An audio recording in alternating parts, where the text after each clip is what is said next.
Nous allons donc écouter la parole et l'enseignement. Nous sommes à l'enseignement numéro 23 pour aujourd'hui, concernant le sujet qui parle de celui qui ose dire qu'il est Dieu. Il a remplacé le bouc, le bélier et le taureau, qui étaient destinés pour l'expiation des péchés des enfants d'Israël, selon Lévitique 16. Dans Lévitique 16, nous voyons donc les béliers, les boucs et les taureaux pour l'expiation des péchés des enfants d'Israël, une fois chaque année. Et c'est ce schéma que nous allons vous enseigner en ce moment. En fait, j'ai déjà donné cet enseignement, mais je le rappelle aujourd'hui. Cette situation contredit directement la parole du Père Yahva, le Dieu d'Abraham, selon Deutéronome 4.2. Ne rajoutez rien et ne retranchez rien aux paroles. C'est dans Deutéronome 4.2 et aussi dans Deutéronome chapitre 13, à partir du verset 1, ou Deutéronome 12, 32. Nous allons donc lire maintenant Deutéronome 12, 32, car nous avons déjà vu autrefois le Deutéronome 4.2. Donc dans Deutéronome 12, 32, vous observerez et vous mettrez en pratique toutes les choses que je vous ordonne. Vous n'y ajouterez rien et vous n'en retrancherez rien. Voilà donc dans le Deutéronome 12, 32. Et dans Deutéronome 4.2, je vais répéter, Deutéronome 4.2, vous n'ajouterez rien à ce que je vous prescris et vous n'en retrancherez rien, mais vous observerez les commandements de Yahva, votre Dieu, tels que je vous les prescris. Cette parole précise bien alors que il ne faut pas rajouter ni retrancher les paroles que je vous ai données. De quelles paroles parle-t-on? Nous allons lire Lévitique chapitre 16 pour voir quelles sont les lois d'expiation des péchés pour les enfants d'Israël. Les voilà. C'est dans Lévitique chapitre 16, verset 3 d'abord, pour commencer. Voilà donc ce qu'on ne doit pas changer, alors que nous avons tous su, nous avons tous vu qu'ils les ont remplacés par Jésus ou Jesus. Ce n'est pas une diffamation, nous le voyons tous. Alors que chacun réfléchisse. Lévitique chapitre 16, verset 3. Voici de quelle manière Aaron entrera dans le sanctuaire. Il prendra un jeune taureau pour le sacrifice d'expiation et un bélier pour l'holocauste. Voilà, nous le voyons tous clairement, cette parole. Il existe donc le fait d'apporter un jeune taureau pour le sacrifice d'expiation, ainsi qu'un bélier pour l'holocauste. Verset 5.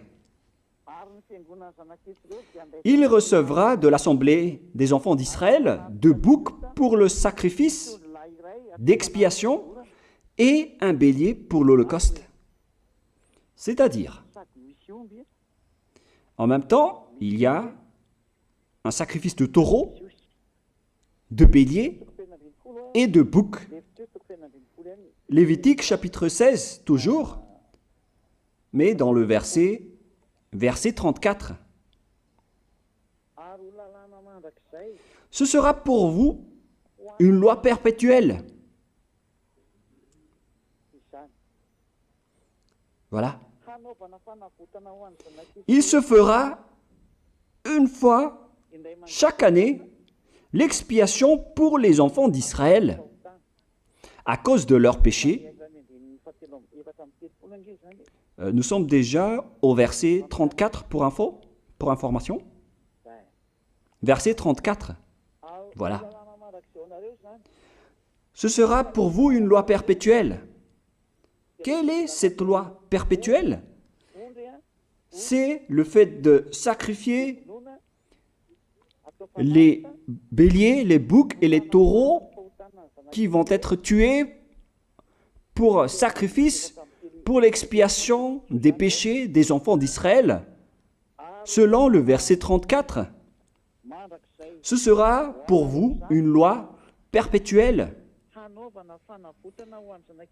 Il se fera une fois chaque année l'expiation pour les enfants d'Israël à cause de leurs péchés. Il y a une partie de votre texte qui est cachée en bas. À cause de leurs péchés. Voilà. Ici, donc, c'est bien clair que l'expiation du péché qui se fait une fois chaque année pour les enfants d'Israël, qu'on ne peut ni ajouter ni retrancher, ce sont les sacrifices des béliers, de taureaux et de boucs. On ne peut pas changer cela. On ne peut pas les remplacer en Jésus ou en Jesus. C'est une loi perpétuelle. Donc, si vous observez les 10 commandements, vous devez apporter des sacrifices de taureaux, de béliers et de boucs si vous voulez être expié de vos péchés. Voilà le schéma. Alors que, en réalité, la situation pour les religieux étranges, on ne voit pas ce qu'il veut en venir, mais ils ont osé intégrer Jésus ou Jesus pour remplacer le bélier, le taureau ou le bouc. Et ce sont eux-mêmes qui le confirment jusqu'à aujourd'hui. Nous voyons tous donc ici que Jésus ou Jesus n'est qu'un imposteur, un hors-la-loi. Et les hors-la-loi sont des envoyés du diable. Le diable, il a commis le péché depuis le commencement. Ce sont des transgresseurs de la loi. Donc c'est prouvé ici que Jésus est un hors-la-loi. Nous allons lire la parole, poursuivre, dans 1 Jean, chapitre 3. 1 Jean, chapitre 3, à partir du verset 4. Quiconque pêche transgresse la loi, et le péché est la transgression de la loi. Voilà, c'est bien clair que c'est le péché qui est la transgression de la loi. Un pécheur, donc, c'est un transgresseur de la loi. Et un hors-la-loi, c'est un pécheur. C'est clair alors que Jésus ou Jesus, c'est un hors-la-loi, c'est un transgresseur de la loi. Nous avons tous vu ensemble qu'il a pris la place du bélier et il a siégé, il s'est installé dans ce système. C'est pourquoi toutes les églises observent les 10 commandements et ils servent Jésus ou Jesus. Voici l'enseignement. Alors, regardez bien à travers ce texte et cette écriture que je vous donne en ce moment. Et soyez conscients, ça suffit maintenant d'écouter ces faux dieux, c'est déjà trop. Tant pis pour vous si vous allez encore les écouter. Soyez conscients que ce schéma n'est plus correct. Beaucoup de gens me diffament à cause de ce que je fais en ce moment. Ils ne supportent pas la vérité. Mais ça dépend de chacun de vous. Et moi, je vous avertis, pour vous qui vont être baptisés et qui veulent être baptisés, mais qui entendent les diffamations et les critiques des autres, ne croyez pas en cela. Ce ne sont pas du tout vrai. La parole de Élia est directe. Ce ne sont que des mensonges. L'ôtement du péché, ce sont des personnes qui sont non-pécheurs qui peuvent le faire. Ce n'est pas logique de dire que les fidèles sont ôtés des péchés et le leader est un pécheur. Ce n'est pas du tout écrit dans la Sainte Écriture. Ce qui est écrit dans la Bible, c'est que le bon arbre donne de bons fruits et le mauvais arbre de mauvais fruits. Et le bon arbre ne donne jamais de mauvais fruits, et le mauvais arbre ne donne jamais de bons fruits. Ce sont les bons arbres qui donnent des bons fruits, et les mauvais arbres qui donnent des mauvais fruits. Et donc, si l'ambassadeur de Yahushua, c'est-à-dire Elia, a produit des personnes qui ne pêchent plus, alors il est bon, il est une bonne personne. Il n'a jamais fait aucun mal, même pas le moindre mal.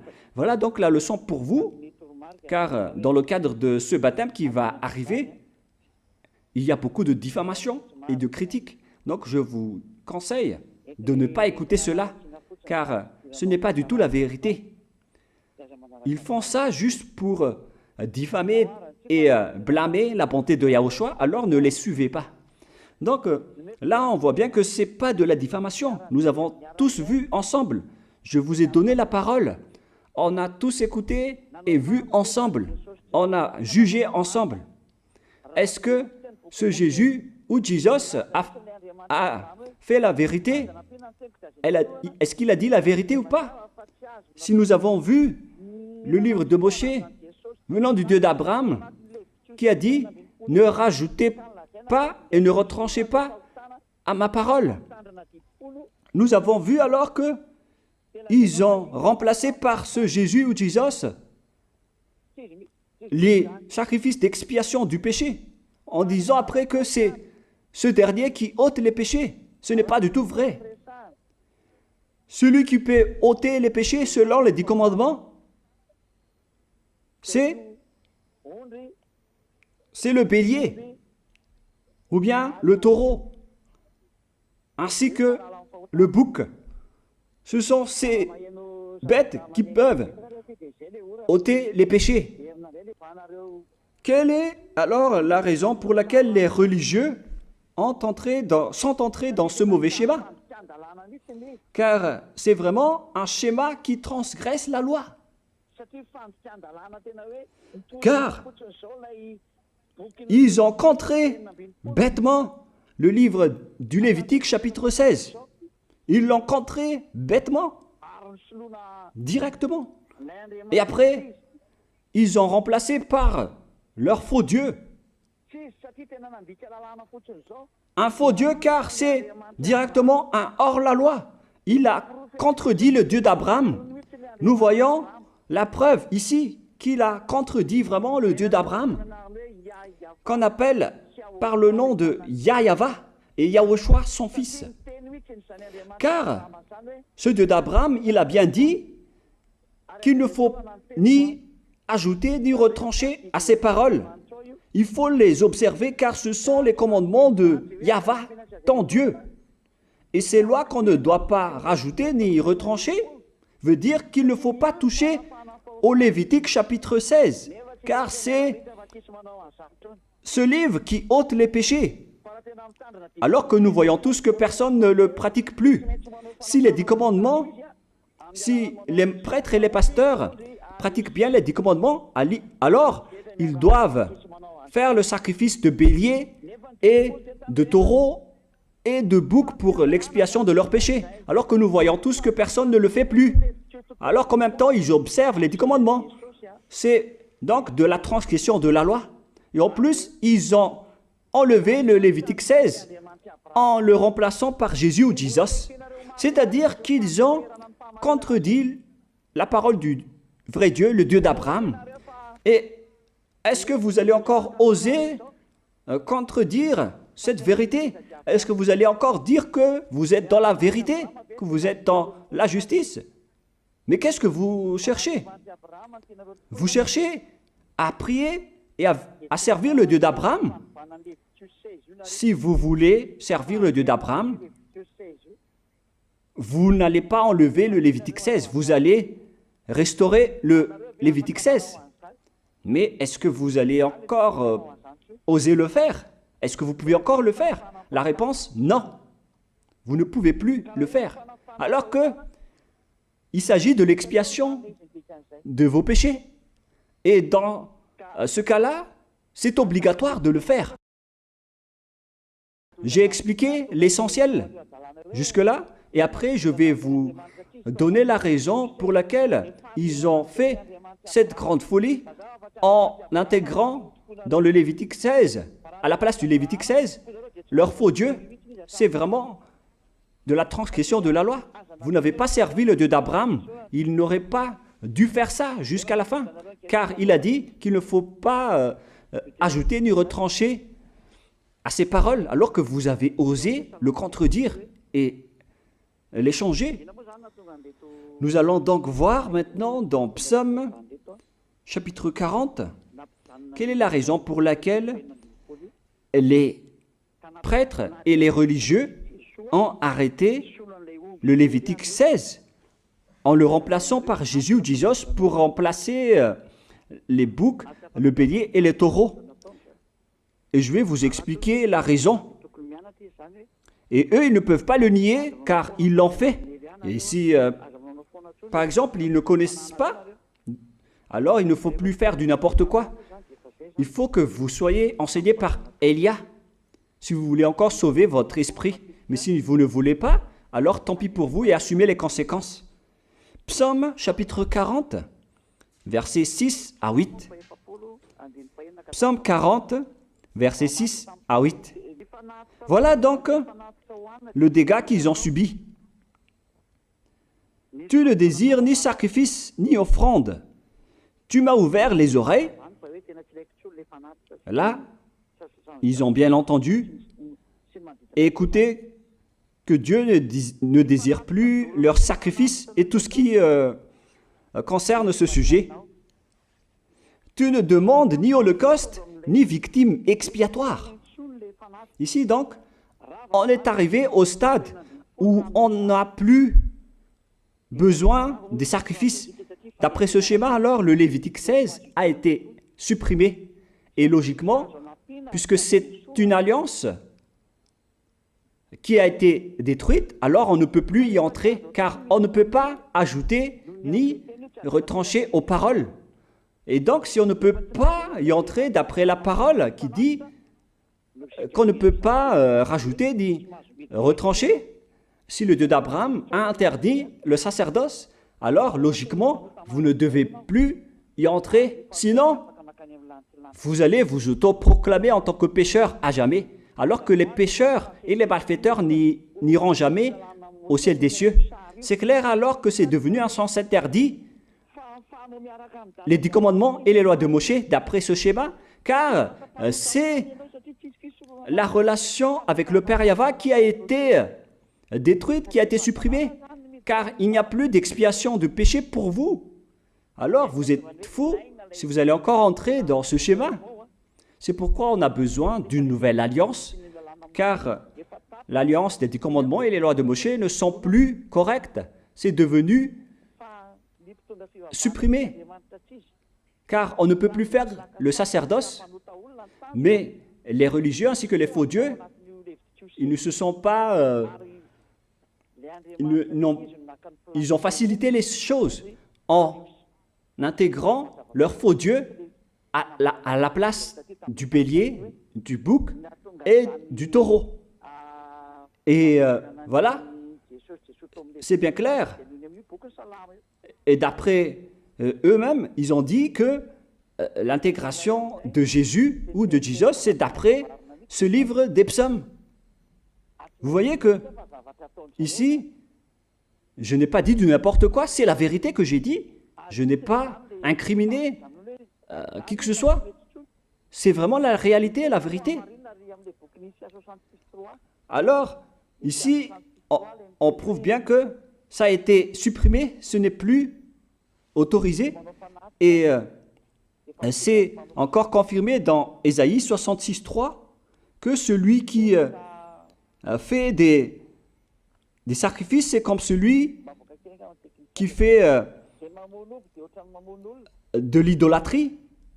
Celui qui immole un bœuf est comme celui qui tuerait un homme. Celui qui sacrifie un agneau est comme celui qui romperait la nuque à un chien. C'est vraiment toute une histoire si vous allez faire cela. Celui qui présente une offrande est comme celui qui répandrait le sang d'un porc. Alors qu'à l'époque des 10 commandements, c'était carrément interdit. Celui qui brûle de l'encens est comme celui qui adorait des idoles. Ici donc, toutes les sortes de sacrifices ont été bloqués. C'est devenu interdit. C'est pourquoi le faux Dieu est entré dans Lévitique chapitre 16. Alors qu'ils n'ont pas du tout vu de leurs yeux qu'on ne peut pas ajouter ni retrancher aux paroles. Ils n'ont jamais vu et connu ces paroles. Il a fallu attendre l'arrivée de Élia pour vous montrer toute la vérité, pour vous montrer toutes les vraies paroles. Alors, il faut suivre Élia. Suivez Élia. Et c'est ce terme qui dit de suivre Élia que les gens ne supportent pas du tout. Mais qu'est-ce que je vais dire d'autre? Je vais vous dire de suivre qui? Alors que vous êtes tous pécheurs. Est-ce que vous allez suivre les pécheurs pour aller en enfer? Vaut mieux suivre Élia, car ceux qui l'ont suivi ne pêchent plus. C'est quoi le problème? Si c'est de la jalousie, alors vous n'êtes pas du tout sage. Mais si vous êtes sage, vous devrez être content en m'écoutant. Si vous cherchez ce Dieu d'Abraham, vous devez être très content en dansant à la maison en disant « Merci Élia, voilà ce que j'attendais ». Au lieu de dire des colères et de la haine, moi je vous donne de la parole de l'amour pour vous sauver. Alors sachez bien écouter. Et après, ils l'ont continué dans 40, verset 7 maintenant. Alors je dis, voici je viens avec le rouleau du livre écrit pour moi. Verset 8, je veux faire ta volonté, mon Dieu, et ta loi est au fond de mon cœur. Et eux, ils ont pris cette parole en disant que nous avons vu ce terme de rouleau du livre. Et directement, ils ont dit que on doit intégrer dans les 10 commandements le Fils du Très-Haut qui s'appelle Yahushua. Ils l'ont intégré dans les 10 commandements. Pour vous qui sont dans le mauvais sens, vous l'appelez Jésus. Vous avez intégré dans les 10 commandements votre Jésus, mais Yahushua n'entrera jamais là-dedans car c'est vraiment interdit, c'est un tabou. Le sens du rouleau du livre que Yahushua a parlé ici, c'est qu'on parle de son histoire dans le Sefer Torah juif. C'est-à-dire que le Sefer Torah juif a parlé de lui. Nous allons lire la parole à ce sujet. En parlant du rouleau du livre, ce n'est pas qu'il est entré dans le Lévitique 16. Non, c'est un tabou, c'est interdit. Mais il a parlé de son histoire en parlant du rouleau du livre. Nous allons lire la parole concernée à ce sujet. Selon Luc, chapitre 24, verset 44. Luc 24, 44. Puis il leur dit, « C'est là ce que je vous disais lorsque j'étais encore avec vous, qu'il fallait que s'accomplisse tout ce qui est écrit de moi dans la loi de Moïse, dans les prophètes et dans les psaumes. »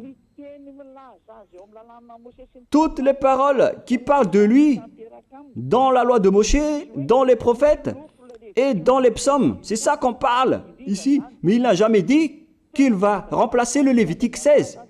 Au contraire, c'est un tabou, c'est un blasphème devant le Père Yahva, qui a déjà dit qu'il ne faut jamais ajouter ni retrancher ses paroles.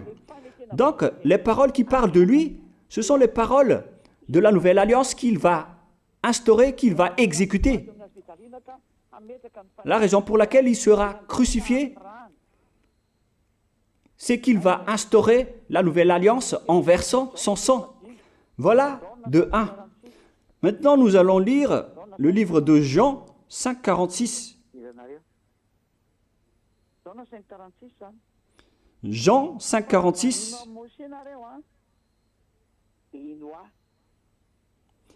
Alors, car si vous croyez en Moshe, vous me croiriez aussi, parce qu'il a écrit de moi. Il a écrit à propos de Yahushua. C'est pourquoi on parle du rouleau de livre qui a écrit pour lui. Et Moshe aussi a participé à son histoire en parlant de lui. Mais ce n'est pas que on a supprimé le Lévitique 16 en remplaçant par le fils du Très-Haut. Non, ce n'est pas du tout cela. Il y a beaucoup de paroles qui a parlé de lui depuis les lois de Moshe, depuis les prophètes et depuis les psaumes. C'est pour ça qu'on parle du rouleau du livre qui a écrit à propos de lui. Mais ce n'est pas que vous allez supprimer le Lévitique 16 en le remplaçant par le fils du Très-Haut. C'est vraiment une abomination de votre part. Je vous ai donné maintenant l'explication.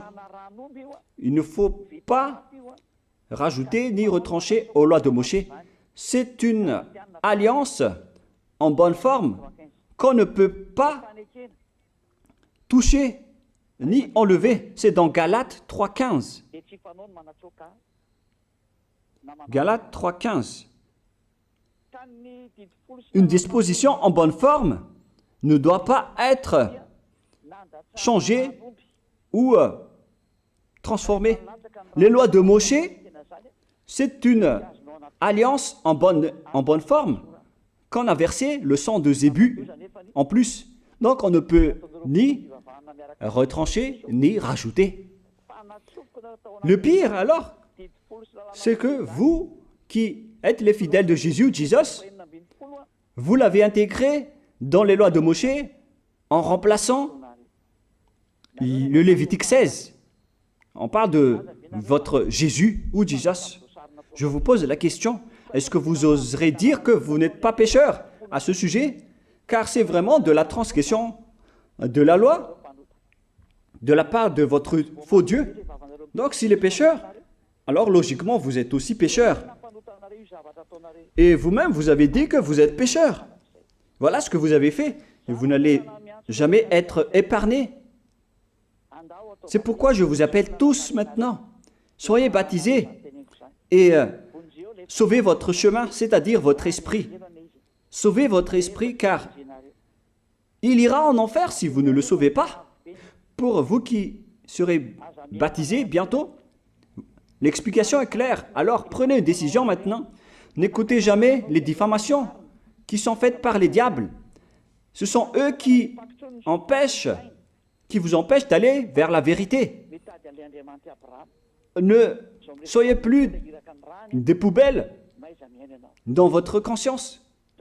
N'acceptez plus cela. Il faut écouter l'envoyé du ciel des cieux, c'est-à-dire moi. Voilà l'explication. Vous avez fait du n'importe quoi avec votre faux Dieu. C'est votre faux Dieu qui a péché au commencement. Et logiquement, donc, vous avez tous aussi transgressé la loi avec lui. Et maintenant, vous êtes tous dans le péché. Et vous vous abritez dans la parole qui dit Dieu n'est pas venu pour appeler les justes, mais les pécheurs, pour se repentir. Le problème, c'est que c'est votre Dieu qui est vraiment un pécheur. Voilà le schéma qui prouve qu'il est pécheur. Donc, je vous souhaite à tous d'être bénis par Yahushua. Prions ensemble. Merci infiniment, Père Yahva, pour cette parole. Une parole qui conscientise les gens pour se retourner vers toi et pour faire rester fermes tous les enfants du Très-Haut, les personnes que tu as déjà choisies, pour qu'ils restent bien fermes dans le service, et pour ceux qui sont encore à l'extérieur, qu'ils courent vers Elia, car Elia et toi, Yahushua, vous êtes uniques. Merci infiniment, Père Yahva. Merci infiniment, Yahushua. Sauve les gens pour qu'ils soient intégrés au ciel des cieux, pour que les gens écoutent la parole, Père Yahva, Yahushua, toutes les paroles que j'ai montrées. Confirme toutes mes paroles, Yahushua et Père Yahva, pour la gloire de vos noms si saints. Merci pour ta bonté et pour ta grâce. Au nom de toi, Yahushua, je fais toutes ces prières. Alléluia, Amen. Donc, je vous souhaite à tous d'être bénis par Yahushua et à demain. Au revoir.